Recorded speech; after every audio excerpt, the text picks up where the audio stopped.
Welcome to episode number 5 of the Men and Community Podcast. On this episode, Matt talks about the limited social space that exists within our circles.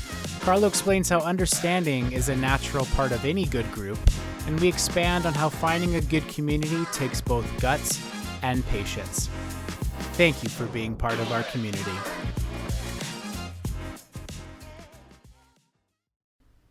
All right, everybody, welcome to episode 5. We're so glad that you're back with us, that you've hung around this far, or maybe you skipped the last 4 and you're here for the first time, in which case, welcome. My name is Matt. This is Carlo. We are Mac.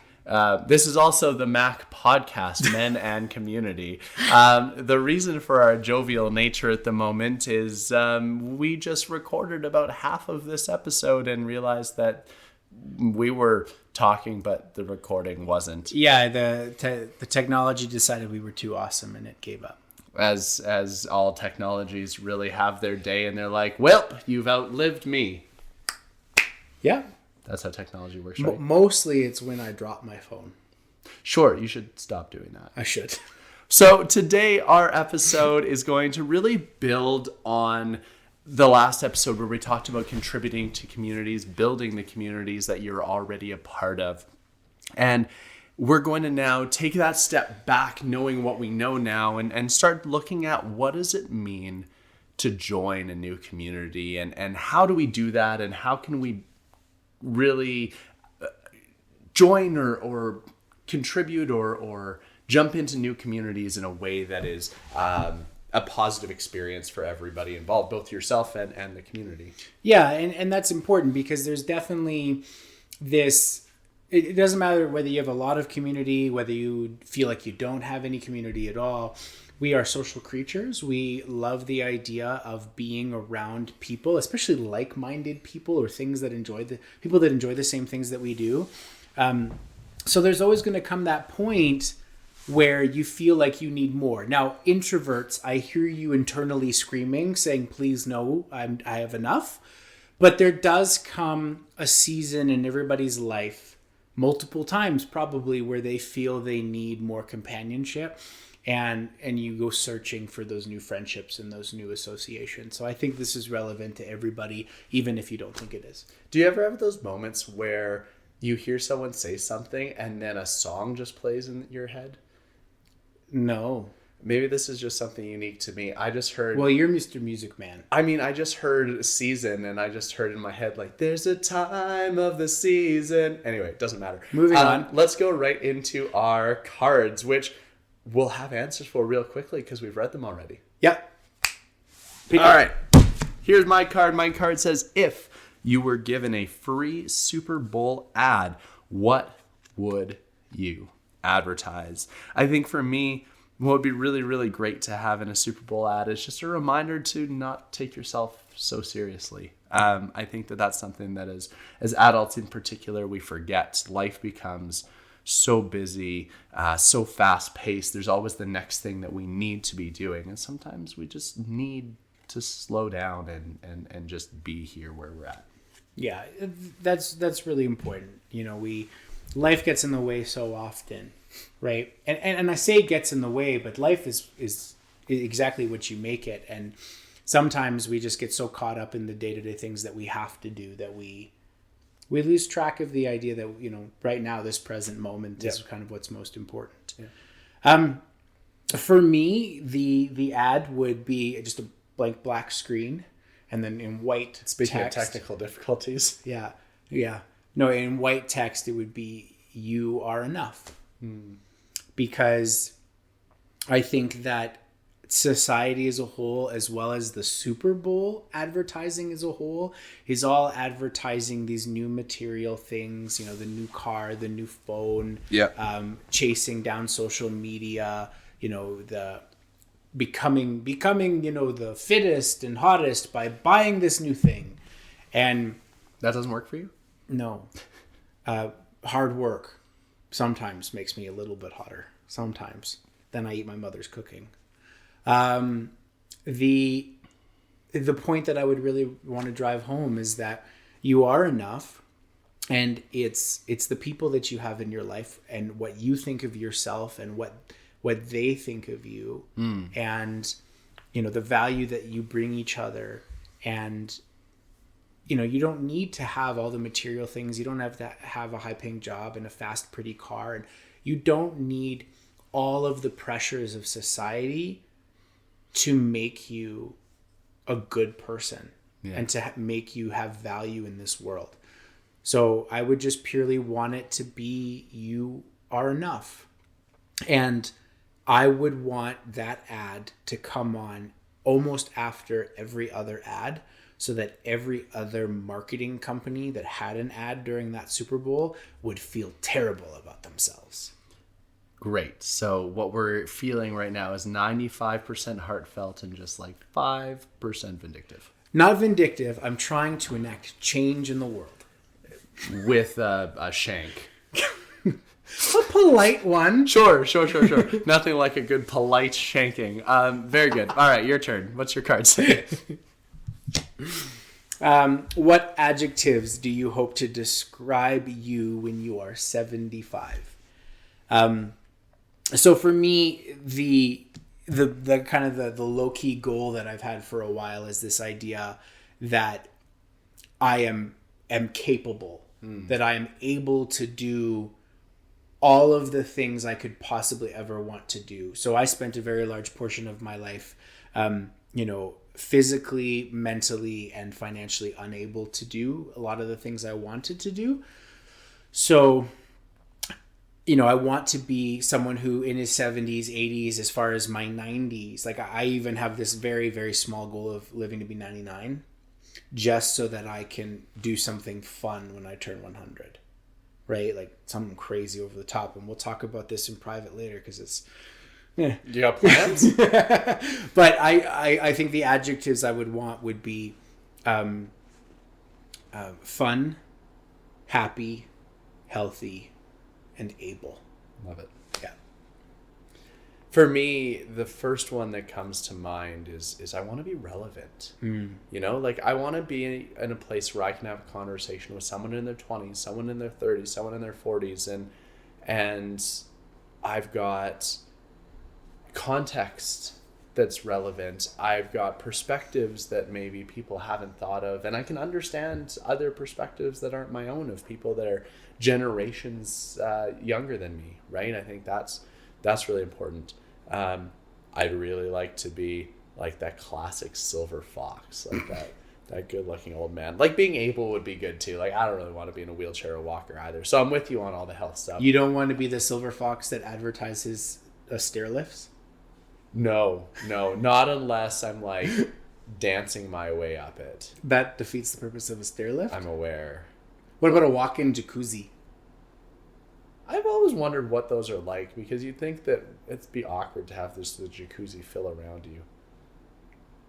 Yeah. I've never thought about it that way. You're welcome. We can end the episode right now. Yeah. All right, so that's our cards. I think we're sufficiently warmed up, or as warm as we're going to get. Yep. So we wanted to, again, talk about new communities. There might be some of you listening that are feeling that there's a gap.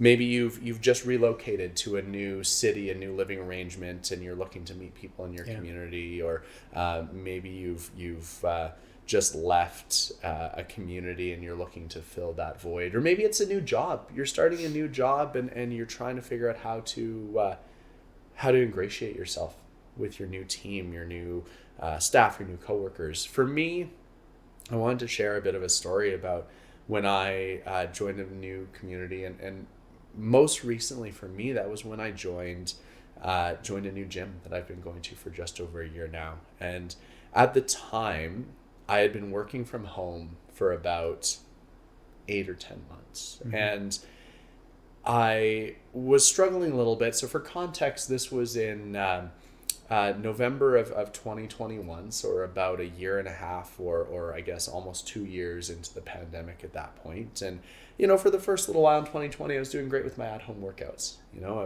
I was doing the thing from the living room, staying fit, and then I gained weight, and I wasn't super thrilled about where my body was at. But more importantly, having started a new job, remote job, I was working from home, and I needed some element of my routine that meant I was going to leave the house at least once a day. And so, for me, it was, how can I find a place where I can go, I can train my body, and in a perfect world, I can get some community out of it too. I can meet some new people, have a good time. So I joined an F45 gym very nearby my home. It was about 5 minutes away, and wonderful right off the bat experience. The coaches all did a wonderful job of making people feel welcome, making people feel safe and successful, and the training aspect was fun. Like, I hadn't trained like that since I played football. And so that was really fun and entertaining. The other people were fantastic. People that, for the most part, live in the same communities. So, you at least have one thing in common. And then you start to find that group that you work out together with the most regularly. So for me, it's that group that works out at 7:15 a.m.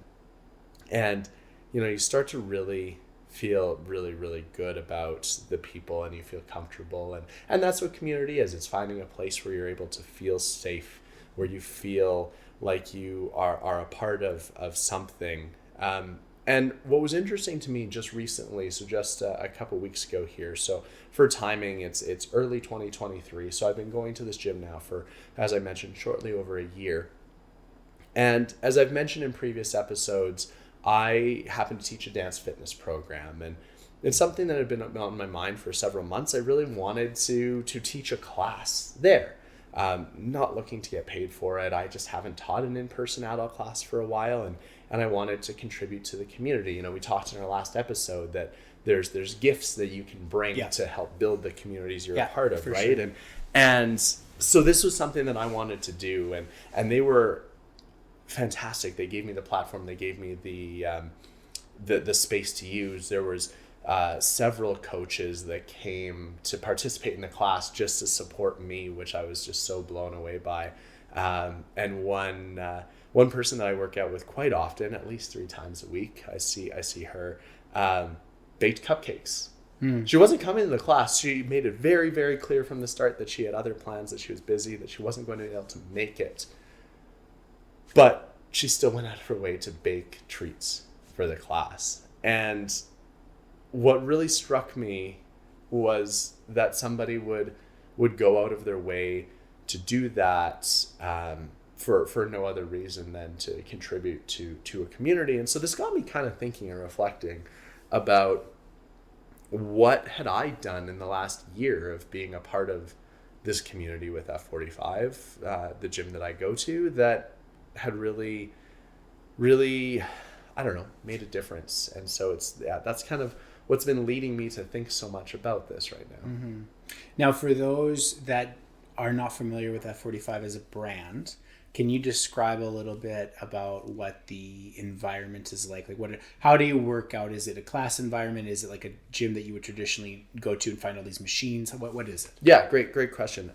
So it is a 45-minute functional training workout, and the way it's designed is that all classes are largely circuit-based training, and it's in a group setting. So you sign up for a class, you attend a timed workout at a specific time, and the trainers take you through a specific workout. And with all the F45 branches around the world, everyone will do the same workout on the same day.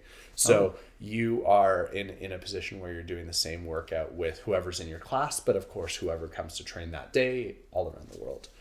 So there's the camaraderie in that, but it is very much a group fitness environment. So you're working through different circuits, different functional training. Some days are more cardio oriented, some are more resistance, but it is that group fitness atmosphere. And I would imagine that as you guys are working your way through the circuits, as you come to the end of that circuit, the people that finish first are probably cheering on the people that come after. Yeah, there's definitely that component of trying to cheer each other on. I mean, even today, one of the people that I would say has become one of my closest friends at the gym.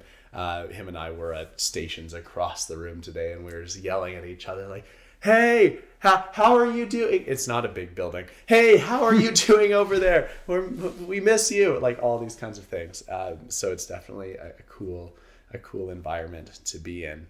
And yeah, it's really interesting because it got me thinking about this idea that I hold really close to me.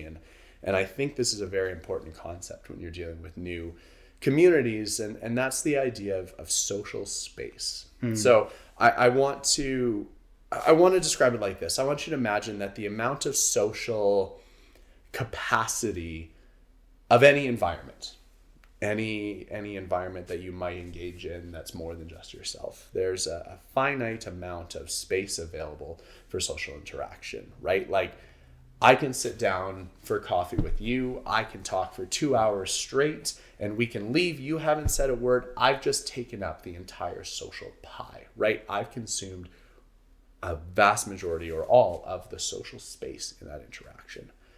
And I think that there's a couple things that can happen when you're entering a new community. The first one is you can go in and come in hot and you can take up too much social space. And I think we all can think of those people in our worlds who, when they enter new dynamics, they take up a lot of social space. And that can be for a variety of reasons, but that can be really, really challenging because if you take up too much social space, you're not giving the people in that community an opportunity, one, to respond to you, and you're not giving them an opportunity to share anything of themselves. So that's kind of the one end of the spectrum. The other end of the spectrum is you go into a place and you're not taking up any social space, right? And you're very reserved and not as willing to contribute. And the problem there is exactly the opposite. You get to this place where you're not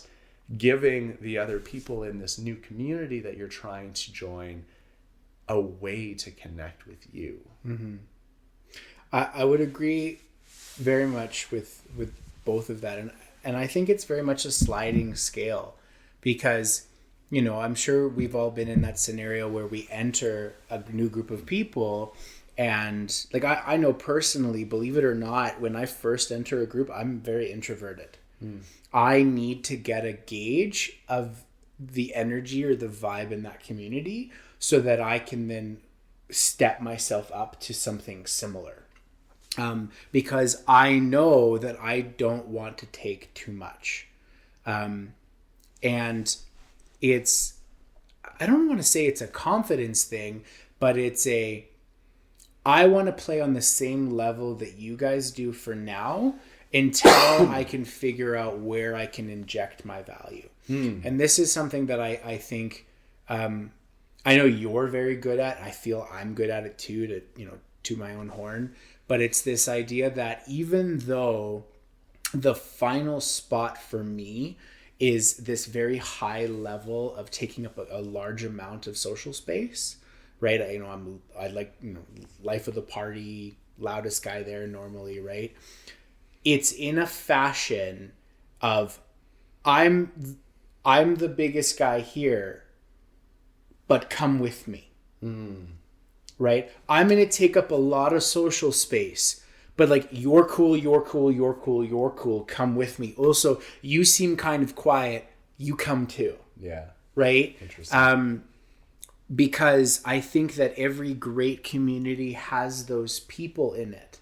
And we were talking a little bit about this before we hit record, but it was this idea that, you have this fantastic ability to take up that social space and influence the group around you to really open up and start to, do some really fun things. And I don't know if you know that it is I don't know if it's intentional that you're doing this or that that you're doing it, but really you're just leading the whole group down this path. Well, thank you. It's more intentional now, and I can't say that I do it consciously all the time, but certainly I'm more conscious of it than I used to. I have a good friend of mine that I did my master's with, and she's the one that really shared with me this idea of social space, and now it's just become a part of my everyday that I think about. And so for me, I think I talk about social space like it's a pie. When I go into a room, and obviously it's easier if it's a room that I'm familiar with or a community that I'm already a part of. But when I go into a room for the first time, I need to understand how big that pie is. Yes. I need to know whether there maybe is enough pie for everyone. Maybe there's too much pie. Maybe I need to start baking the damn pie myself. Right. And so that becomes a very intentional calculation that I do every time I walk into a room. I need to know instantly, like, who are the bakers, right? Who are the people in this event? This just became a whole thing now. Who are the bakers? Who are the people that are making the pie, creating that space for us to be a part of? Who are the heavy eaters, right? Like, who are the ones that are like just taking that space, really wanting to be a big part of it? And to your point, who are those people who maybe want to do more but aren't necessarily there yet, or they don't know how, or maybe they don't have a fork.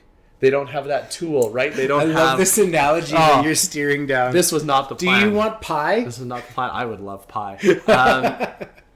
And those people without the fork just feel like they don't have the tools to engage. And so for me, a comment that I get quite often is that I will slow play a situation until I understand what the social dynamic is. And then the first thing that I try to do is I try to find one person.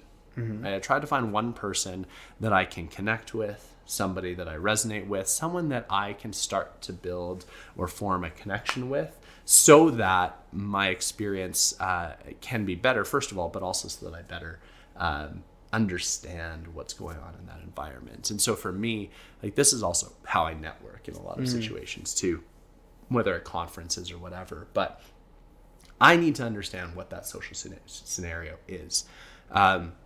I can be very, very loud. I can certainly take up my fair share of social space. I can also create environments where people want to be more involved, right? Bake more pie. Yeah.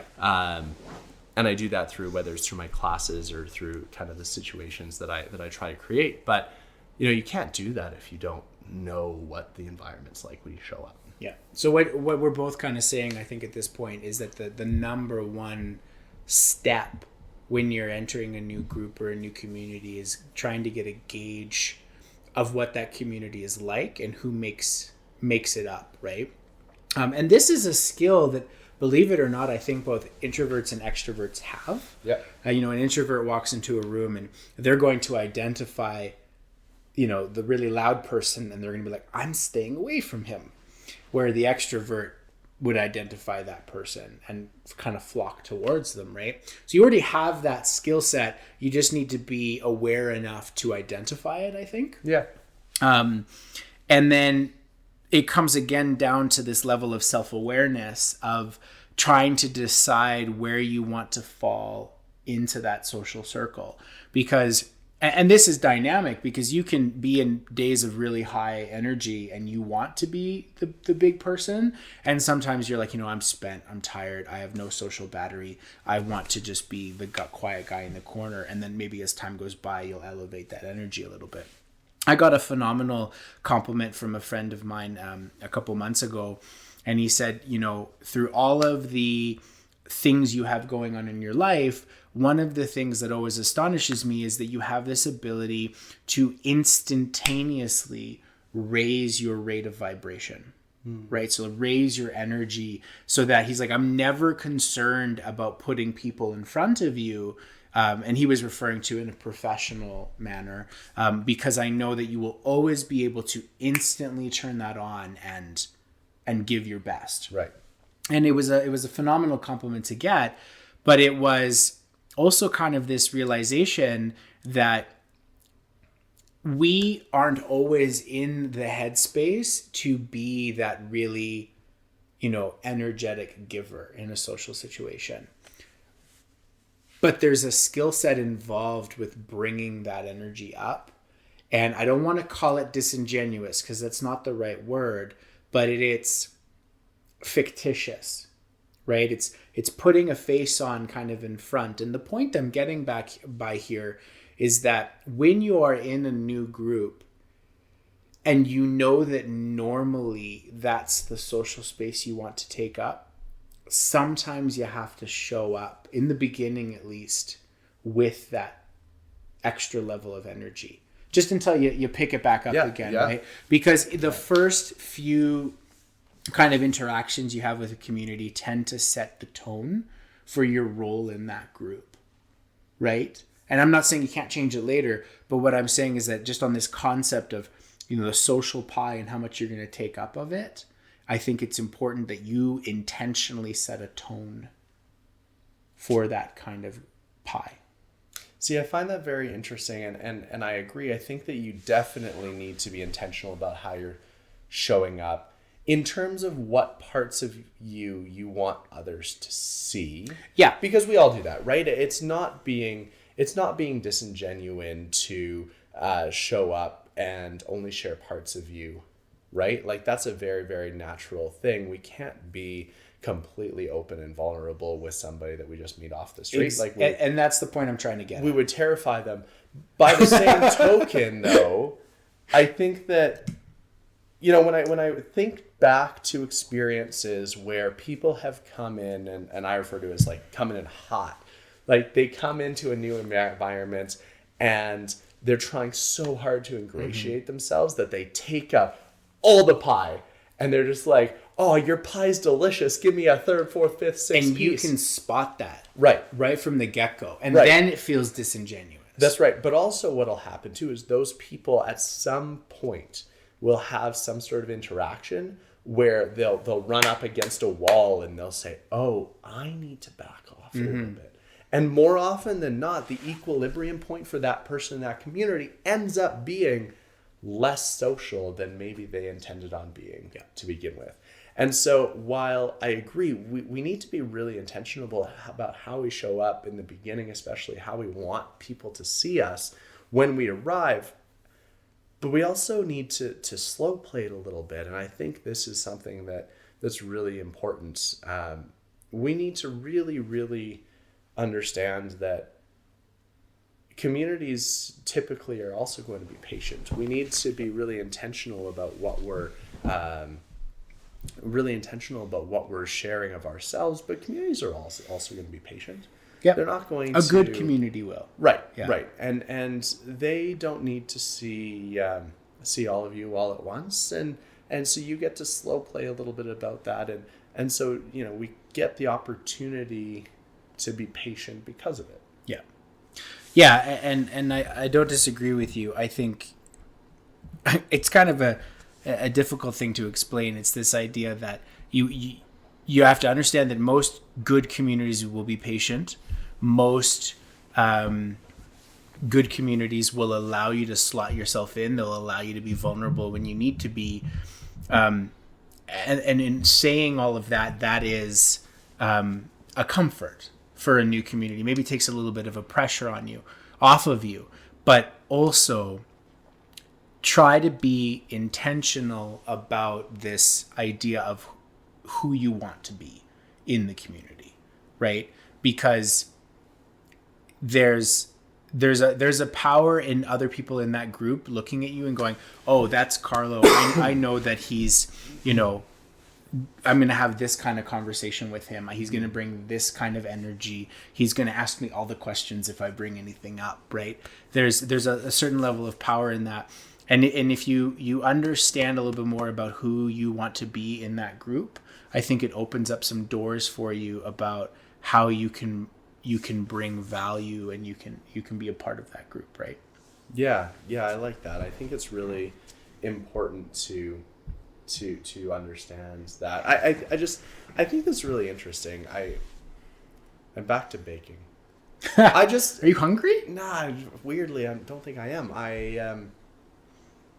I think it's really important for us to know, and it comes back to what we talked about in the last episode, just identifying things, being really aware. I think that for the people that this comes really naturally to us. And so on some level, the reason why I'm hesitating and stuttering right now is it comes so naturally to us, it feels almost strange to say it. But sure. Then by the same token, I know people that feel uncomfortable and don't navigate spaces the same way that we do. And so to me, I just can't underscore enough how important it is to walk into a new bakery, understand who's baking the pie, meaning who's facilitating that space, creating the space. For me at F45, that would be the coaches, right? They're the ones that are providing, creating, allowing the space to exist, right? We need to know who's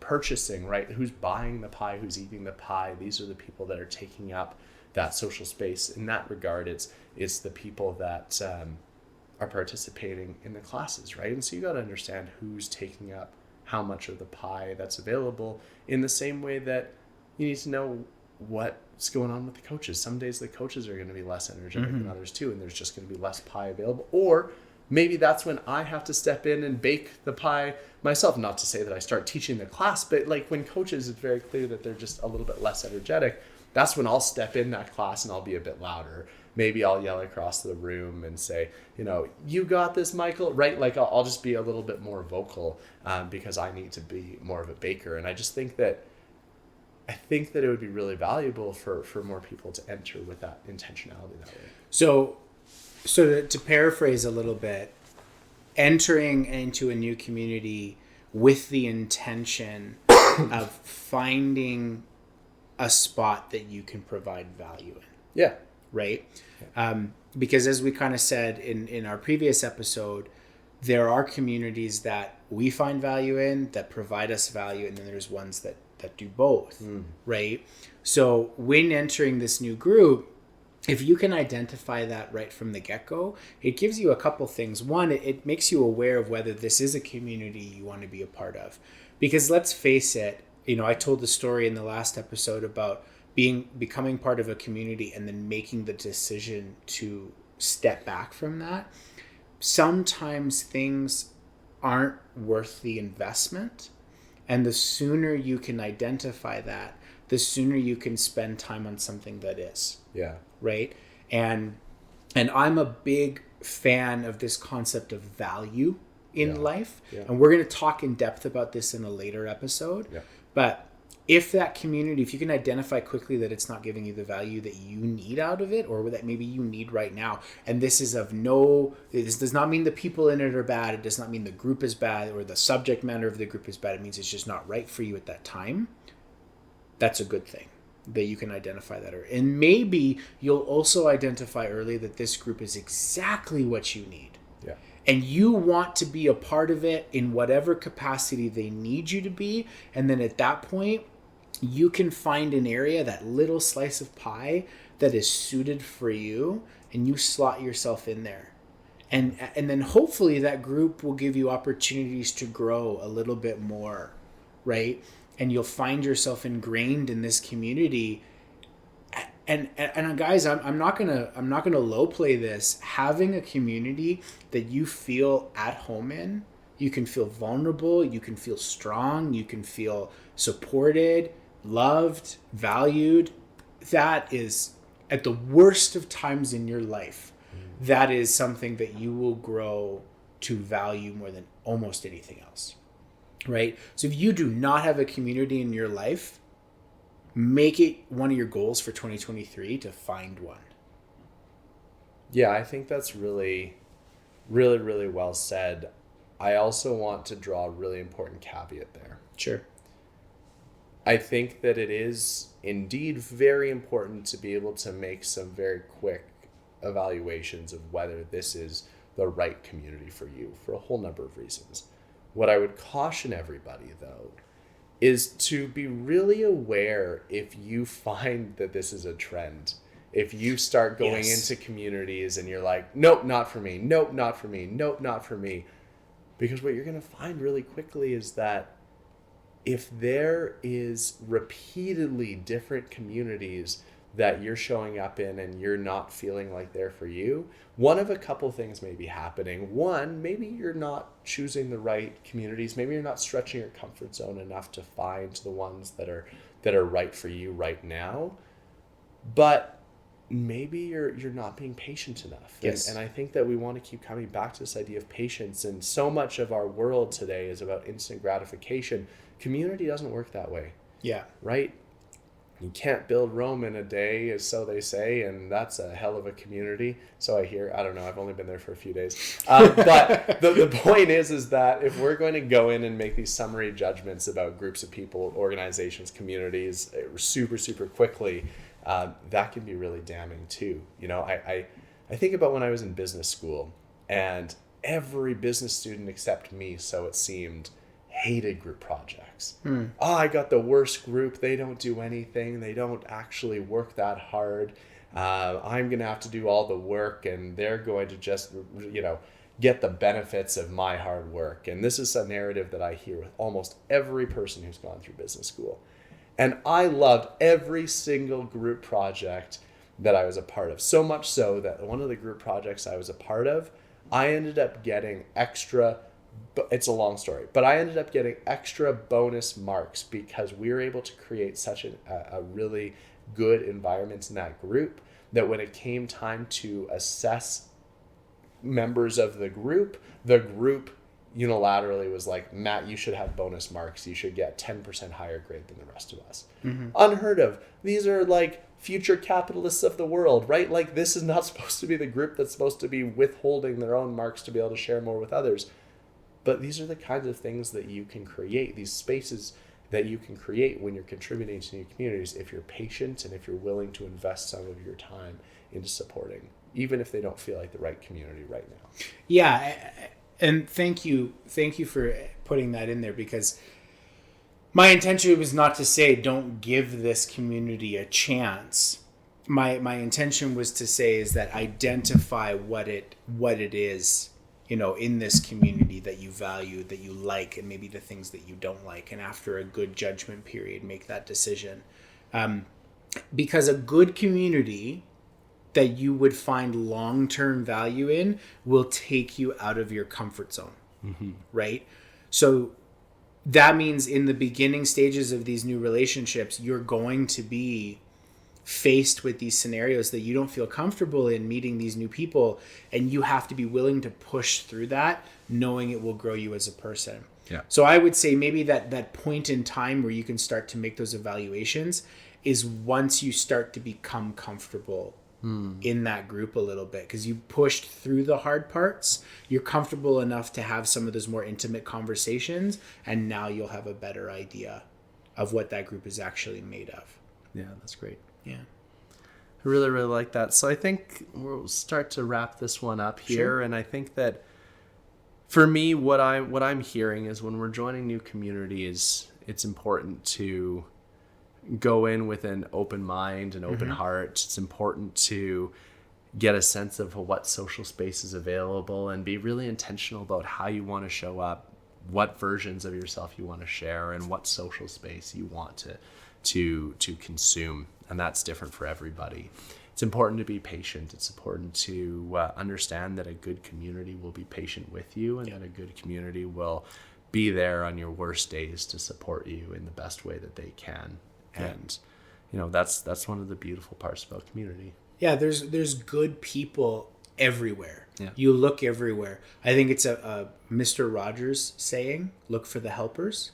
Have you heard this? Maybe. Tell me more. So Mr. Rogers, if you grew up in the 90s, you would have seen him all over the place. He was a child TV show host, and he would say that when bad things happen, don't focus on the bad, look for the helpers, because there's always people helping, and that is the good in the world. There's good everywhere. You just have to look for it, and you will find a good community to hitch your wagon to. Makes me feel really old that we just had to contextualize who Mr. Rogers is on our podcast. Next week, we'll talk about what a floppy disk is, or that little save icon on your favorite programs. Beautiful. Can't wait to hear it. I just want to say that I'm really, really grateful for you that we can have these experiences where you and I collectively get to join new communities and watch. I get to watch you and the way that you step in and build people up in these new communities and enroll people into being a part of your community that you are the lead on. And it's just so fun to watch. So thank you. Thank you. I would say one of the things I enjoy the most is that you never hesitate to challenge my ideas in the most supportive of ways, right? Like I very often say things and you find a way to either articulate it a little bit better or throw in an extra concept there and try to help me flesh that idea out a little bit more or consider something I hadn't done before. And that is not something many people in my life can do. So thank you for being that extra little bit of challenge. Thank you. Awesome. Thank you. As always, everybody, thank you so much for joining us for today's episode. We really, really appreciate you spending your time with us, and we hope that you were able to take something away that is applicable in your life. As always, we want to hear what you think. We want to hear how you show up when you enter a new community. And as always, you can find us on all your favorite social media platforms. Well, if we're being honest, there are favorite social media platforms. Hopefully you're there too. Yep. At Men and Community, as well as any of the major podcasting platforms. Make sure you're subscribing to our podcast. Follow us on the social media platforms. And as always, we can't wait to connect with you. Yeah, if you're on a podcast platform, please leave a review. Apparently, I've heard from other podcasts that's a really big deal. So leave a review, and may provide us with some comments or some feedback on social media, and please share us with the people that you care about. If you find value in what we talk about and you think they would too, please send that share link over. And if you don't find value, share us with the people that you don't care about. Just kidding. Hopefully you care about everyone. Share it with everybody that you love, and see you on the flip side in the next episode. Go eat some pie. Thanks, everyone.